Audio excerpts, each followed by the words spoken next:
Hello dear students, welcome back to the YouTube channel of NIRS of Class 6 Science. Dear students, in the previous class we were discussing about the composition of air, that is the presence of different gases. Okay, we were also discussing about an activity which shows the light travels in a straight line, and also the light which travels in a straight line has the beam of light has different shiny particles, tiny shining particles which we see when we just close all the doors and windows and make a dark room, and if you allow the light to enter through a small hole, so slit, okay, then we will see that the particles, dust particles which are present in the source of light, beam of light. So this shows that air also contains the dust particles. Not only it is a combination of many gases, it also contains some dust particles. So the presence of these dust particles in air varies from time to time and from place to place. The presence of these dust particles in the air, it differs from place to place, from time to time. Okay, so next we shall move on to the today's concept. Okay, so we inhale the air when we breathe out through our nostrils. Am I right or not? Yes. So when we inhale the air, okay, when we breathe in through our nostrils, the fine hairs which are and mucus which are present inside the nose, they are present to prevent the dust particles from getting into the respiratory system. So dear friends, you may feel wonder. So our body has a wonderful system. See, like how it no, it is as if like a filter. Okay, so we are wearing a mask in order to avoid the entry of the microorganisms, right or not? So our whatever the hairs, fine hairs we find in our nostrils, and the mucus what we see, so that is present inside our nose. So what is their function? It is to prevent the dust particles from getting into our nostrils or respiratory system. See, through our nostrils it enters into the respiratory system, so they stop here like a gateman. Okay, they stop the nose and see, they stop the whatever the dust particles which are entering into our respiratory system. Okay, that's why, so that they work as a protector, right?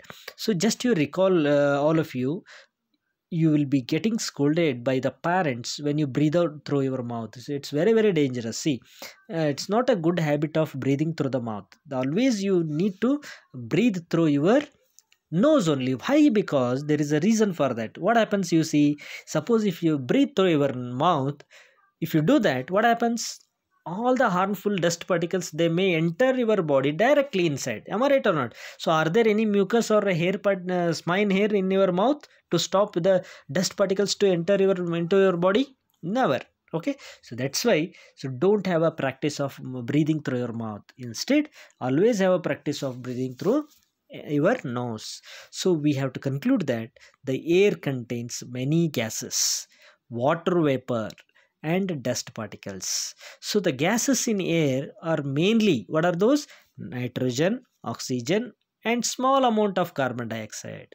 Okay, so there are many other small gases are there, methane, ethane, like that. So however, there may be some variations also in the composition of air from place to place. In some places the quantity of some air is different. Okay, yes. So we also see that the air contains mostly nitrogen and oxygen. See, the main composition of air is 78% of the air is nitrogen gas, and remaining 21% is oxygen, and only 0.008 or 1% of carbon dioxide, water vapor, and other gases are present. So this is what the composition of the air.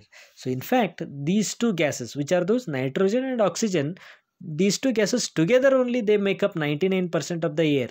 Okay, nitrogen and oxygen together only 99% of the air is present. Okay, only the remaining 1% of the gas is air is constituted by what? Carbon dioxide and few other gases like water vapor and dust particles, that you can see in the figure 15.9. okay, only 1% of whatever the composition of air is there, that is carbon dioxide, water vapor, and other gases. So there is one more concept here, that is, how does the oxygen become available to animals and plants living in water and soil? See, you may feel wonder. Okay, we people are living on the earth, so we get the naturally available oxygen gas because the air is present outside in our surroundings, in the atmosphere, we breathe it.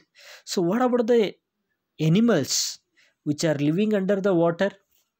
They don't come out of the water, okay, to get the oxygen. So how do they get breathe? How the oxygen available to them, and how do they survive? And what about the plants which are living under the water and soil?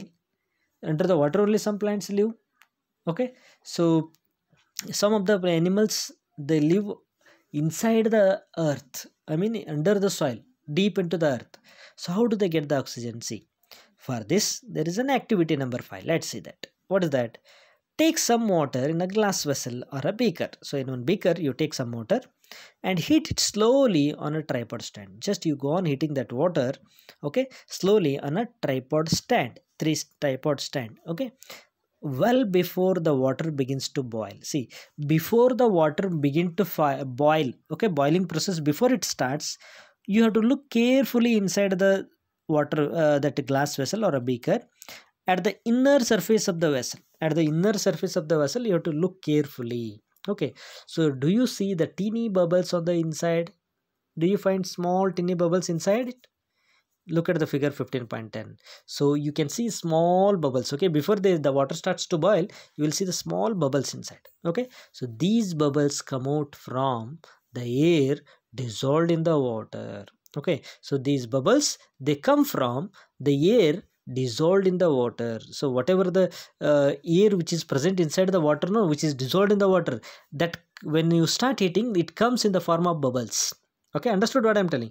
So the water which is the gas, oxygen or air which is dissolved in the water, no, so that is coming in the form of bubbles. Okay, so when you heat in the water, to begin with, the air, when you start boiling, to begin, the water, the air which is dissolved in the water, it escapes in the form of bubbles. So if you go on continue heating, the water itself turns into vapor and finally begins to boil. First the water comes out in the whatever the air dissolved in the water, that it starts escaping in the form of bubbles. Okay, then if you go on heating further, the water itself converted into vapor form and finally it begins to boil. Okay, so we learned already in the chapter number 8. Okay, what is that? The animals living in water, they use what? The oxygen which is dissolved in the water. So oxygen is in dissolved state already, okay. So that you make use of for breathing. So the organisms that live in the soil, they also need oxygen to respire. But how is it? So how do they get the air they need for the respiration? So for that there is it is given in the activity number 6. Okay, so that activity number 6, let me explain in the tomorrow's class. Thank you and have a nice day.